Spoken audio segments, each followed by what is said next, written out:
mais des mots très durs également de la part de Donald Trump contre la décision d'Emmanuel Macron. Pour lui, reconnaître un État palestinien, ça revient à récompenser les terroristes du Hamas pour les atrocités commises. Il s'en prend là directement, Donald Trump, au choix de la France. Alors, c'est peut-être pas le partie la plus importante de son discours, n'est-ce pas, puisqu'il a dû parler de cela pendant une minute, sur une heure. Donc, cette question-là, si vous voulez, récompenser le Hamas qui est pratiquement complètement détruit, premièrement militairement, deuxièmement qui sur le plan politique est rejeté par les autres mouvements politiques palestiniens. Donc, où est le gain pour le Hamas? Il n'y a pas de gain pour le Hamas. Si vous voulez, si on regarde objectivement les choses, il y a effectivement des mots qui peuvent circuler, mais je pense qu'il peut y avoir un écart entre les mots et la réalité. La réalité concernant l'État palestinien, d'ailleurs, qu'on ne peut pas reconnaître puisqu'il n'existe pas. On peut le souhaiter, on peut le vouloir, on peut l'exiger, mais on ne peut pas le reconnaître. Il n'y a pas de frontières, il n'y a pas de chef d'État, il n'y a pas d'organisation, etc., etc., etc.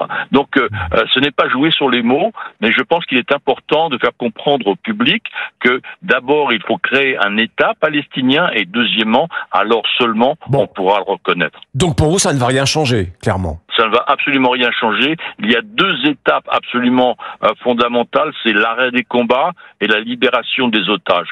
Tant que ces deux préalables ne seront pas mis en place, eh bien, et on attend le président Trump, je dirais depuis 6 mois à ce sujet-là.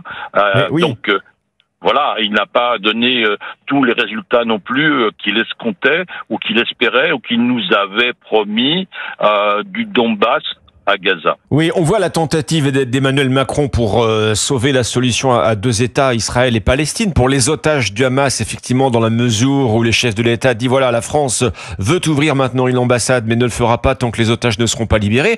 On voit le levier diplomatique, mais il pèse quoi, le levier français, quand on voit que même les États-Unis ne sont pas encore parvenus à faire libérer les otages? Appel renouvelé hier de Donald Trump à la tribune des Nations Unies, Gérard Vespierre. Mais il faut continuer à le demander. Il y a maintenant tous les pays du monde demandent la libération des otages.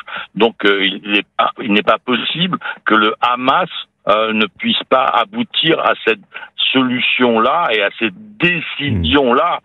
Elle aurait pu être prise peut-être s'il n'y avait pas eu un bombardement à Doha, Qatar, il y a une dizaine de jours, n'est-ce pas? Et à ce sujet-là, le chef d'état-major de l'armée était contre, le Mossad était contre, le directeur du service donc de sécurité nationale israélien était contre. En ce qui concerne le timing, le moment de la frappe était totalement inopportun puisque le Hamas était en train de délibérer justement sur ce sujet.